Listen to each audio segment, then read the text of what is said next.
علامہ محمد اقبال رحمۃ اللہ تعالی علیہ نے کہا تھا کہ خدائے لم یزل کا دست قدرت تو زباں تو ہے، یقیں پیدا کرے غافل کے مغلوب گماں تو ہے، اللہ مکاں فانی مکیں آنی ازل تیرا ابد تیرا، مکاں فانی مکیں آنی ازل تیرا ابد تیرا، خدا کا آخری پیغام ہے تو جاویداں تو ہے۔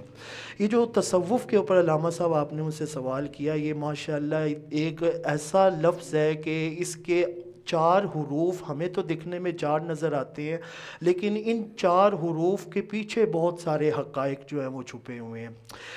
اللہ پاک نے قرآن مجید کے اندر ارشاد فرمایا، بسم اللہ الرحمن الرحیم، حضرت ابراہیم علیہ السلام جب بیت اللہ کو تعمیر کر دیا تو آپ نے دعا کے لیے ہاتھ اٹھایا، آپ نے کہا باری تعالیٰ ربنا وبعث فیہم رسولا منہم یتلو علیہم آیاتک، اے باری تعالیٰ ہم میں سے ایسا نبی بھیج کہ جو تیری قرآن پاک کی، تیرے کلام کی تلاوتیں کر کر کے لوگوں کو سنائے، وَيُعَلِّمُكُمُ الْكِتَابَ وَالْحِكْمَةَ وَيُزَكِّيهِمْ، اور ان کو کتاب کی تعلیم دے اور ان کا تزکیہ کرے۔ مفسرین کرام امام جلال الدین سیوطی رحمۃ اللہ تعالی علیہ تفسیر در المنصور کے اندر امام بیہقی کی شعب الایمان کو اٹھا لے، دیگر مفسرین محدثین انہوں نے کہا یہ جو تزکیہ ہوتا ہے نا، جس طرح ہمارا ظاہر اجلا اور شفاف ہم رکھتے ہیں، اسی طرح اہل اللہ ہمارا باطن کو صاف اور اجلا اور شفاف رکھتے ہیں۔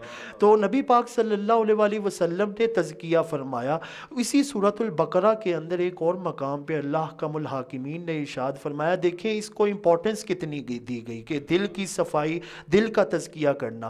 وہاں پہ بعد میں ذکر کیا ہے، پہلے تعلیم اور کتاب کا ذکر ہے، لیکن سورۃ البقرہ کے دوسرے مقام پہ ارشاد فرمایا کما ارسلنا فیکم رسولا منکم یتلو علیکم آیاتنا ویزکیکم ویعلمکم الکتاب والحکمہ، ایسے نبی ہم نے آپ کو عطا کیے ہیں جو سب سے پہلے آپ کے دل کا تزکیہ کرتے ہیں۔ سبحان اللہ۔ قرآن کی تعلیم بعد میں ہے، پہلے انسان کے دل کا تزکیہ ہے۔ حضور غوث پاک رحمۃ اللہ تعالی علیہ مجھے یاد آ رہے ہیں، انہوں نے غنیۃ الطالبین کے اندر بڑی خوبصورت بات کی۔ انہوں نے کہا یہ دکھنے میں تصوف کے چار حروف ہیں، آپ کو نظر آتا ہے جی یہ تے ہے، یہ صاد ہے، یہ واو ہے، یہ فے ہے، لیکن اس کے پیچھے ایک ایک حرف کے بہت سارے حقائق چھپے ہیں۔ مثال کے طور پہ وہ کہتے ہیں جو تصوف کی تے ہے نا، اس سے مراد توبہ ہے، یعنی اللہ انسان کا توبہ کرنا۔ توبہ کے آگے پھر درجات ہیں، ایک ہوتا ہے انسان کا گناہ سے ثواب کی طرف توبہ کرنا، ایک ہوتا ہے انسان کا ثواب سے ثواب کی طرف توبہ کرنا، اور ایک ہوتا ہے انسان کا اپنی خودی سے رب ذوالجلال کی طرف توبہ کر کے رجوع کرنا۔ تو جب انسان توبہ کرتا ہے، رب ذوالجلال نے ارشاد فرمایا فَتَلَقَّى آدَمُ مِن رَبِّهِ كَلِمَاتٍ فَتَابَ عَلَيْهِ، جب آدم علیہ السلام نے اپنی غلطی کی معافی مانگی اور توبہ کی نا، تو فتاب علیہ، آدم کا غلطی سے رجوع کر کے مولا کی طرف لوٹنا یہ توبہ تھی کہ وہ پھر اپنے رحمتوں کے دروازوں کو کھول دیتا ہے۔ تو حضور غوث پاک نے کہا تصوف کی تے سے مراد توبہ، تصوف کی جو سواد ہے اس سے مراد حضور غوث پاک رحمۃ اللہ تعالی علیہ نے کہا صفائے قلب، دل کی پاکیزگی، دل کی تزکیہ کرنا، دل کو صاف کرنا۔ حضور علی بن حسمان حجویری رحمۃ اللہ تعالی علیہ، داتا گنج بخش علی حجویری، انہوں نے کہا تھا، وہ اکثر نہ ایک شعر پڑھا کرتے تھے، وہ کشف المحجوب کے اندر ذکر ہے، وہ کہتے تھے ان الصفا صفت الصدیق فان کنت صادق صوفیا علی التحقیق، وہ کہتے تھے کہ جو بندہ صوفی بننا چاہتا ہے نا، تو اس کے لیے ضروری ہے کہ وہ حضرت ابو بکر صدیق کی صفت کو اپنا لے، کیونکہ حضرت ابو بکر صدیق رضی اللہ تعالیٰ عنہ سارے صوفیاء کے سردار ایسے مقام پر فائز تھے کہ پھر گھر میں سوئی بھی نہیں چھوڑی، لا کر آقا کریم کے قدموں میں ڈھیر کر دیا، اور جب حضور نے پوچھا یا ابا بکر ما اب کی تلی اہلک، گھر والوں کے لیے کیا چھوڑا ہے، تو آگے سے تڑپ کر کہتے ہیں اب کی تو لہم اللہ و رسولہ، پروانے کو چراغ بلبل کو پھول بس، صدیق کے لیے خدا کا رسول بس۔ تو یہ صفات یعنی دل کی پاکیزگی کرنا۔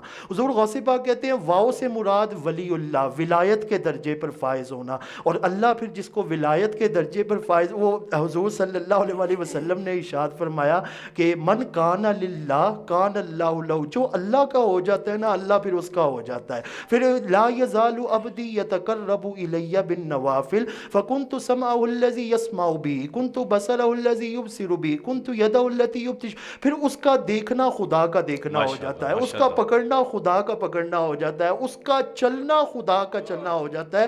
اور مولا روم کو اگر میں کوٹ نہ کروں تو بات ادھوری رہ جائے گی. انہوں نے کہا تھا خاصان خدا خدا نہ باشد لیکن از خدا جدا نہ باشد. وہ کہتے تھے کہ اللہ کے بندے اللہ نہیں ہوتے لیکن یہ بھی یاد رکھنا وہ اللہ سے جدا بھی نہیں ہوتے. گفتہ او گفتہ اللہ بود گرچہ از حلقوم عبداللہ بود. تمہیں نظر آتا ہے کہ وہ بندہ مومن بول رہا ہے لیکن حقیقتاً وہ بندہ مومن نہیں, اس میں چھپا خدا بول رہا ہوتا ہے. تو یہ ولایت کا درجہ ہوتا ہے. پھر الا ان اولیاء اللہ لا خوف علیہم ولا هم یحزنون کے تاج ان کے سروں کے اوپر سجائے جاتے ہیں. اور تصوف کی جو فی ہے اس سے مراد حضور غوث پاک رحمت اللہ تعالی علیہ کہتے ہیں فنا فی اللہ ہو جانا, یعنی اپنی رضا کو خدا کی رضا کے اندر فنا کر دینا. یہ تصوف کا اعلیٰ معیار اور اعلیٰ درجہ اور مقام ہے. اس کی مثال حضور کسی نے حضرت بایزید بسطامی رحمت اللہ تعالی علیہ سے پوچھا, انہوں نے کہا آپ کو اتنا بڑا ولایت کا درجہ کہاں سے ملا؟ انہوں نے تڑپ کر کہا جب سے اپنی رضا کو مولا کی رضا میں فنا کر دیا ہے نا رب ذوالجلال نے مجھے یہ اعلیٰ معیار عطا کر دیا. امام حسن بصری رحمت اللہ تعالی علیہ غلام خرید کے لائے تو اس کو پوچھتے ہیں, کہتے ہیں تینوں کی چاہیے کھان واسطے نا مینوں دس دے. تو آگے سے غلام کہتا ہے یار غلاماں دی بھی کوئی شے ہوندی ہے جیڑا آقا کھلا دے وے نوکر نے وہ کھا لینا ہے. تو بڑا ان کو انٹلیکچوئل جواب ملا, بڑے جو ہے نا متاثر ہوئے. کہتے اچھا تم نے پہننے کے لیے کپڑے کون سے چاہیے؟ میں کہا غلاماں دی بھی کی اوقات ہوندی ہے جیڑا مالک پہنا دے وہ پہن لیندے.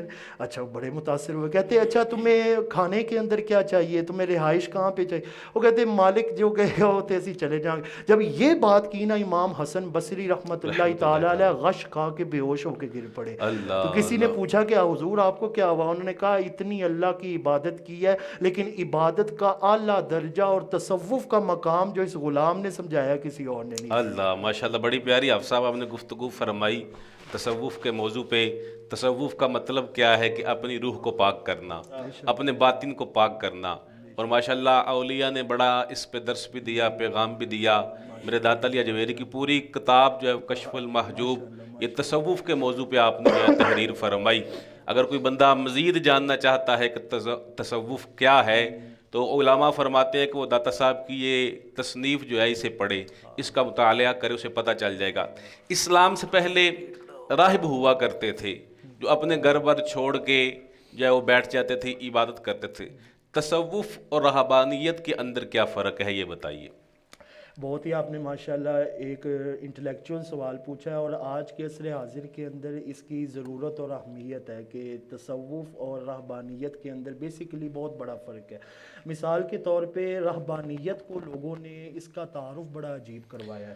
لوگوں نے کہا ہے کہ رہبانیت یہ ہوتی ہے کہ آپ نہ کٹ آف ہو جائیں, اب آپ شادی نہیں کر سکتے, اب آپ نے کوئی بہن بھائی کا رشتہ نہیں نبھانا, کوئی تعلق نہیں رکھنا, آپ نے جنگلوں کے اندر چلے جانا ہے, بیابان کے اندر چلے جانا ہے اور آپ نے وہاں پر پتے کھا کے گزارا کرنا ہے اور آپ نے دنیا سے بالکل علیحدگی اختیار کر لینی ہے. اس کو رہبانیت کا کہتے ہیں. اللہ تک پہنچنے کا یہی راستہ ہے. اللہ حکم الحاکمین نے قرآن مجید کے اندر ارشاد فرمایا رہبانیت ابتدعوها ما کتبنا علیہم الا ابتغاء رضوان اللہ. یہ جو رہبانیت ہے یہ تم لوگوں نے کہا ہے کہ اللہ تک پہنچنے کا رستہ ہے اور اللہ کی رضوان کو حاصل کرنے کا رستہ ہے. حقیقت میں رہبانیت یہ نہیں ہے بلکہ تصوف کو سمجھنے میں تم لوگ غلطی کر رہے ہو. یہ تم لوگوں نے اپنی ایز خود تم نے کہہ دیا کہ یہ سب کچھ ہوتا ہے, ورنہ تو تصوف یہ ہے کہ تاجدار کائنات کے اوپر اترنے والے صحیفہ انقلاب صلی اللہ علیہ وسلم اللہ حکم الحاکمین نے فرمایا رجال مردان حق وہ ہیں لا تلہیہم تجارت ولا بیع عن ذکر اللہ, کہ پھر وہ دنیا میں تو رہتے ہیں, تجارت کرتے ہیں, ہیں, بیع و شرع کرتے ہیں, لیکن دنیا میں رہتے ہیں لیکن دنیا کو اپنے دل میں نہیں رہنے دیتے. اللہ یہ تصوف کا اعلیٰ مقام اور معیار ہے. اقامت الصلاۃ و ایتاء الزکوٰۃ, وہ نماز کو قائم کرتے ہیں, وہ زکوٰۃ کو ادا کرتے ہیں. دنیا میں رہو لیکن دنیا کو اپنے اندر نہ رہنے دو. یہ تصوف کا مقام ہے. یہ تصوف نہیں ہے کہ آپ دنیا سے کٹ آف ہو جائیں اور آپ جنگلوں کے اندر چلے جائیں. اور اس کے اوپر بہت ہی خوبصورت مثال مجھے یاد آ رہی ہے. آقا کریم صلی اللہ علیہ وسلم, اہل صفا, وہ خوش نصیب حضرات تھے جو آقا کریم صلی اللہ علیہ وسلم سے براہ راست دین اسلام کی تعلیمات کو حاصل کرتے تھے. تو بھوک کو برداشت کرتے تھے اور پیاس اور شدت, تو نماز ادا کرتے ہوئے گر جایا کرتے تھے. سنن ترمذی کی روایت ہے, آقا کریم صلی اللہ علیہ وسلم نے جب مڑ کے دیکھا تو آقا کریم نے ایک جملہ ارشاد فرمایا, میں کہتا ہوں قیامت تک یہ جملہ ہمارے ایمان کو مزید بڑھانے کا, اضافے کرنے کا سبب بنتا ہے. حضور صلی اللہ علیہ وسلم نے فرمایا, لو کنتم وجدتم ما جزاء فی الجنہ لاحببتم ان تکون فی حاجت او فی ذالک المسئلہ کما قال.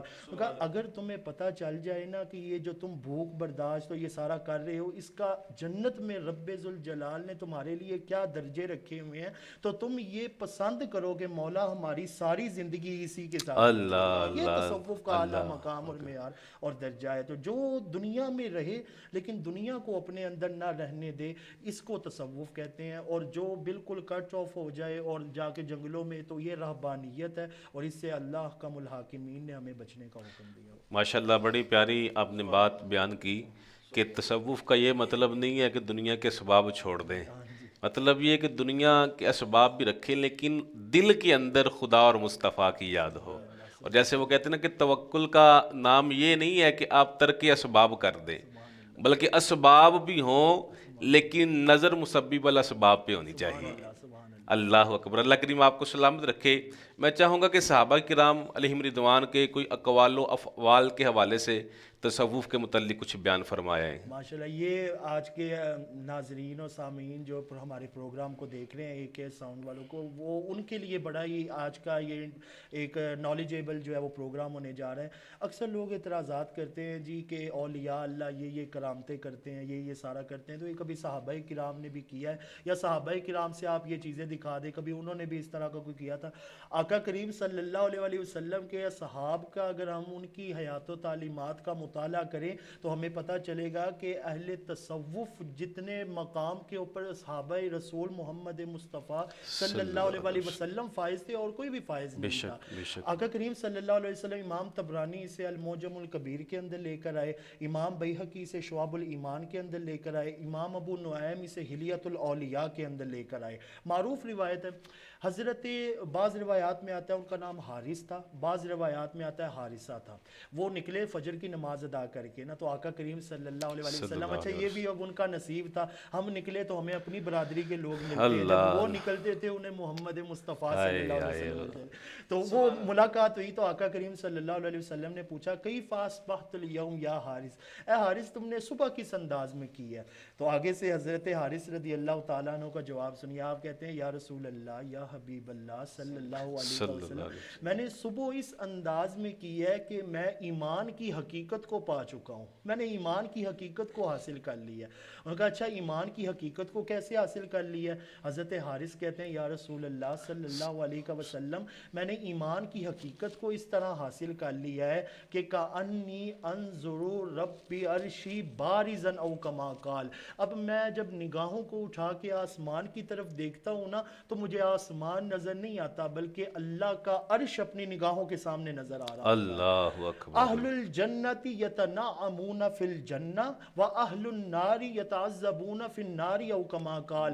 جنتیوں کا جنت کے اندر نعمتوں سے لطف اندوز ہونا اور جہنمیوں کا جہنم کے اندر عذاب میں مبتلا ہونا, یہ میں اپنی آنکھوں سے دیکھ رہا ہوتا ہوں. جب آقا کریم صلی اللہ علیہ وسلم نے یہ سنا نا, تو آپ نے کہا کہ بس الزم, اب اس اسی کو تھامے رکھنا، اسی حقیقت کو ہاتھ سے جانے نہ دینا، یہی ایمان کا اعلیٰ مقام ہے۔ اور روایت کرنے والے صحابی کہتے ہیں کہ آقا کریم صلی اللہ علیہ وسلم نے یہ جملہ 3 مرتبہ ارشاد فرمایا، اللہ، الزم الزم الزم، اس کو تھامے لازم رکھنا، کر لو۔ یہی ایمان کی حقیقت کا معیار اور ایمان کی معراج ہے۔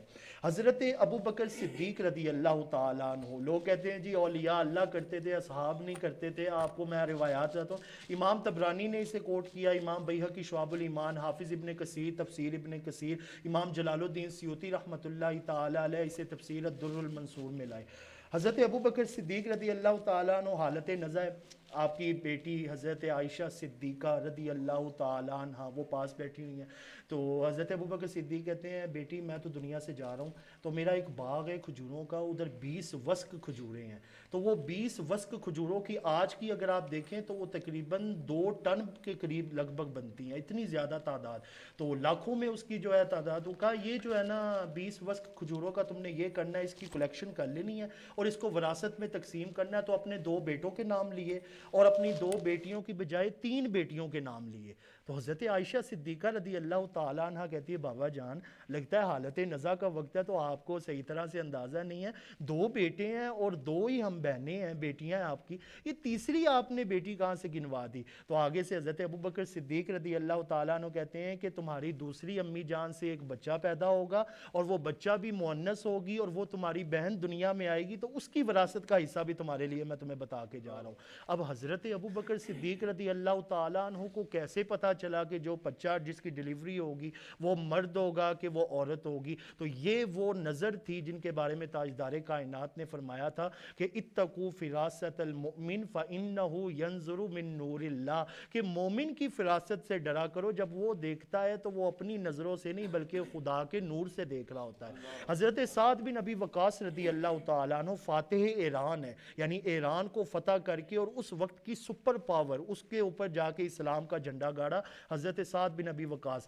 دریائے دجلہ کے پاس پہنچے ہیں، اب سامنے دریائے دجلہ ہے، تو سارے جو صحابہ کرام تھے انہوں نے کہا ان کا سعد بھائی اب یہ دریا کو کس طرح پار کرنا ہے، یہ سارا لشکر کیسے دریا کو کراس کرے گا؟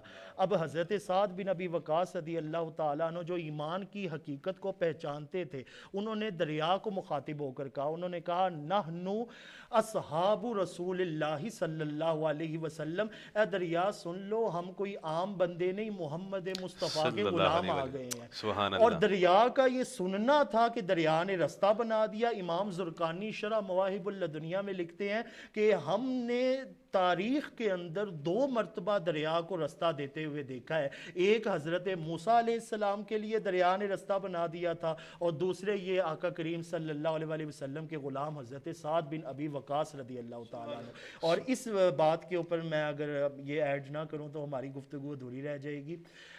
3 بھائی تھے حضرت عائشہ صدیقہ رضی اللہ تعالیٰ عنہ آپ کے دور کے اندر نا، تو وہ ایک کا نام تھا ربیع بن حراش رضی اللہ تعالیٰ عنہ، ایک کا نام تھا ربیعی بن حراش رضی اللہ تعالیٰ عنہ، اور ایک کا نام تھا مسعود بن حراش رضی اللہ تعالیٰ عنہ۔ امام ابو نعیم اسے حلیۃ الاولیاء کے اندر لے کر آئے ہیں، اور ماشاءاللہ قبلہ ڈاکٹر اقبال شاذلی صاحب دامت برکاتہم بیٹھے ہیں تو اہل علم کا تصرف ہوتا ہے، تو میں ان کی وساطت سے ان کے قدموں کو ہاتھ لگاتے ہوئے میں اگر اس کا معنی بتا دوں تو یہ حلیۃ الاولیاء، یہ امام ابو نعیم نے اپنی کتاب کا نام اتنا خوبصورت رکھا ہے، اولیاء اللہ کا زیور، سبحان اللہ، اتنا خوبصورت نام ہے۔ تو امام ابو نعیم حلیۃ الاولیاء کے اندر لکھتے کہتے ہیں یہ 3 بھائی تھے، تو اب 2 بھائی جو ہے وہ کاروبار کے اندر مصروف تھے، تو ایک بھائی وہ کہتے ہیں وہ اللہ کی عبادت کرنے والے اور متقی پرہیزگار بندے تھے، تو اچانک ہمیں خبر ملتی ہے کہ جی وہ ہمارے بھائی کا انتقال ہو گیا۔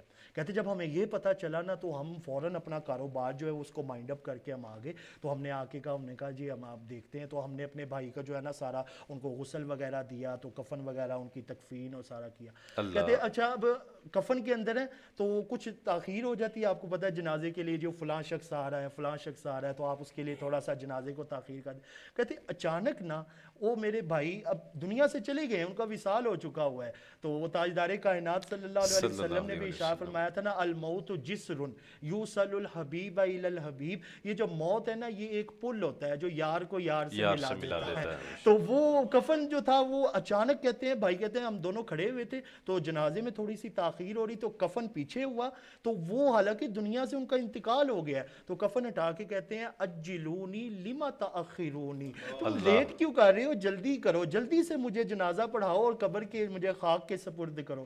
بھائی کہتے ہیں ہم نے اور حیران ہو کے کہا کہ تم ابھی بھی زندہ ہو؟ انہوں نے کہا جی میں دنیا سے تو میرا انتقال ہو گیا ہے، میں اللہ احکم الحاکمین کی بارگاہ میں پہنچا نا تو رب کی شان کے شایان شان میں نے اللہ کو بڑے ہی حسین اور حسن مطلق کا دیدار کیا اور رب اللہ. ذوالجلال نے مجھے فرمایا، انہوں نے کہا جلدی سے جنازہ پڑھواؤ اور قبر میں پہنچو، محمد مصطفیٰ تمہارا صلی انتظار اللہ کر علیہ رہے ہیں. وسلم. تو ماشاء کہتے اللہ. ہیں جلدی جلدی جنازہ پڑھاؤ. تو پھر جب یہ بات حضرت عائشہ صدیقہ رضی اللہ تعالیٰ عنہ کو پہنچی نا تو آپ نے دعا کے لیے ہاتھ اٹھا دیا. آپ نے کہا مولا تیرا شکر ہے کہ تو نے مجھے اس شخص کو دیکھنا نصیب کیا کہ یہ تو آج کا واقعہ ہے نا، تو تاجدار کائنات میرے سرتاج نے تو پہلے ہی کہہ دیا تھا کہ وَلَا تَحْسَبَنَّ الَّذِينَ قُتِلُوا فِي سَبِيلِ اللَّهِ سبحان اللہ. أَمْوَاتًا بَلْ أَحْيَاءٌ عِنْدَ رَبِّهِمْ يُرْزَقُونَ. جو محمد مصطفیٰ صلی اللہ علیہ وسلم کے اشارے پر اپنی جان دے دینا اس کو مردہ تصور نہ کرنا، بلکہ وہ زندہ ہوتا ہے اور رب کے ہاں جنت میں نعمتیں پا رہا ہوتا ہے.